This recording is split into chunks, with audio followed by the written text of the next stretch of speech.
This is unimaginable, guys. The time has finally come. Mattel has granted our best and only wishes. That's right. Faregame is going to be released in the next few months, completing the entire Demolition Derby collection from Cars 3. I find this so exciting because it's like the cherry on top after waiting so long for this one character that fans have really grown to love just because he is so desirable. Mattel released almost all of the Demolition Derby racers in summer of 2017 leading into the fall and winter, and then they were done. It's almost as if they forgot about Faregame, who's very integral to the movie and also to the short that was attached to the DVD, and we'll talk about that later. I'll give some more history on Faregame as we get into the video for those of you who don't know, but I'm super pumped about this video, so welcome guys back to another Disney Docket presentation. Let's just dive right in here. So Faregame is going to be released from Thailand in the next couple months here, like I said, in the case with Jonas Carver's brand new Mater and Silver Miguel Camino. Now, as you can see here, this is a Chinese prototype of him because he was actually canceled in 2017. It's not like Mattel doesn't know that Faregame exists. It's not like they think that, yeah, they did release all of them. They know Faregame exists, but they were just kind of lazy about it. He was supposed to be released in a 3-pack with Chester Whipplefilter McQueen and Dr. Damage, but that was canceled, and this is the result of that. This is the prototype of what was supposed to be coming from China. But Mattel did release a mini racer version of Faregame here, and that was about a year and a half ago now. They also released about a year and a half ago a Crazy 8 Crasher of Faregame, which is this plastic version here, as you can see, which, I mean, it's cool, but it certainly doesn't give us the same feeling that the diecast do. So Mattel has already done 2 versions of Faregame before, and I don't know what took them honestly so long, but they are finally doing it. So very exciting. I'll put some pictures of where he appeared in the movie. And he also appeared, like I said, in Miss Fritter's Racing School, which was a little short attached at the Cars 3 DVD release. And if I can find a picture of that, I will throw it in the video here. Now, another little fun tidbit about Faregame is that he is based on a real life Demolition Derby car. I'll put those pictures on the screen as well. Hopefully I'm able to find them. I'll also put some information in the description below crediting who all of that came from, because somebody I know actually was the, very much so connected to that real life Faregame. All right, guys, now that we got all that out of the way, I did get this one on eBay from China, actually Japan, but he got it from China. Everything originates from China, obviously. And that's why it has this engraved prototype code here on the back, 129. If you run your finger across it, you do feel that it is engraved. So this would technically be an engineering prototype. That is what they're called when they have those codes.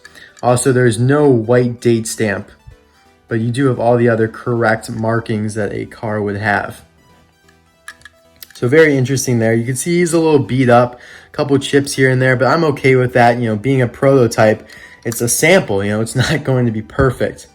So I like his expression here. It's kind of interesting, it looks kind of smirk, a little sly smile, but I like it. It fits his personality.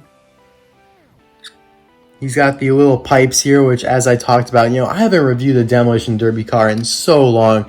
It almost feels surreal. I feel like I'm back in summer of 2017 when I was reviewing Jimbo, APB, Broadside, literally one after another.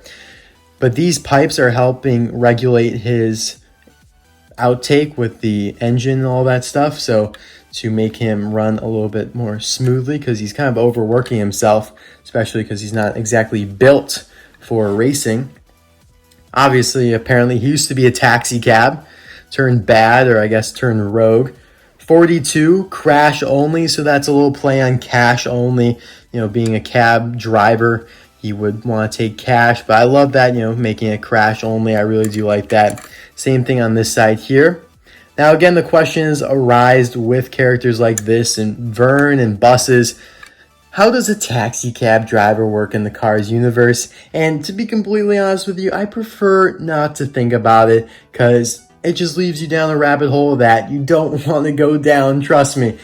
I just like to think maybe he's like the leader, like you follow Faregame. Okay, I'm gonna take you where you want to go, just follow me and I'll show you there. I'll escort you essentially. But again, that doesn't make sense in today's day and age when you have GPSs. You could just drive there using the GPS. Whatever, we're not gonna think about it. Anyways though, you have that little kind of symbol on the top here, a little light bar where, you know, you could put advertisements or lights or whatever, but his is pretty worn down. I do love the checkerboard style here. You know, it resembles a classic New York style taxi. And I really do love that because, you know, of course, taxis in Europe are a little different. Like, of course, you have Chauncey Fares. But yeah, this is a classic, you know, taxi paint job. Not the classic model that they would use, but a classic paint job. His rims are painted white with the little black X, with like most of the Demolition Derby cars do. They paint their rims and tires just to make themselves look cool. I mean, I like it. Now, one thing I really do find unique about Faregame is that he has these metal bars that extend so low to the axle for his back tires here. So he is actually essentially suspended upwards in the back there. And I really do like that. I mean, it's something we've never seen before on a Demolition Derby car. You can see that yellow pillar. I mean, that's so cool. I've never seen anything like that before. Anyway, there, 4-2, that's his number. Crash only again. It would have been cool if they put some other phrases, but that's Pixar. And then pretty basic, you know, he's obviously really beat up, really dirty. He's got all sorts of dirt and black kind of smudges from the paint. You can even see the paint dripping down in certain spots, which, you know, again, is phenomenal detailing. Let's only hope that Thailand can do a similar job. The prototype image that they show that I showed earlier from Thailand, the one that's loose, not in the package, it looks pretty similar to the Chinese version. So hopefully they're able to do a nice job.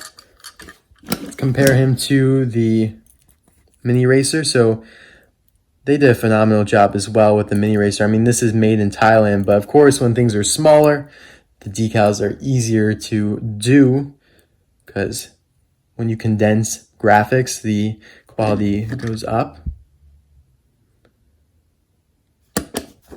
I remember I was so excited to get this Faregame Mini. I thought he'd become rare, but the Faregame Mini, actually pretty much every Mini except for that gold cruise that was only available in Australia and some places in Europe, that's the only Mini that's become rare over the years. Everybody else, not rare at all. So I say that just to give you guys some information. Also, if you're thinking about buying something earlier, you know, spending some more money than you usually would on a Mini, I would hold off because usually every Mini, the price comes down within like the $6 to $7 range on average. So anyways, we have the entire, well, some of the Demolition Derby cars in the back. Some of the ones that I thought looked similar to Faregame here. Nobody is similar to him because he has that light bar and obviously he's suspended in the back. So he is his own unique model, but there are some similar ones I do want to show you guys, like tailgate here. Lots of coupes, although Faregame is a sedan, which means 4-door, whereas coupe is 2-door. Now, another thing about Faregame is that he's not sponsored by anyone, whereas tailgate here, the Greasy Grill Barbecue, would be her sponsor. I believe, it's her. Sometimes you just can't tell with these Demolition Derby cars. A lot of them are female, though.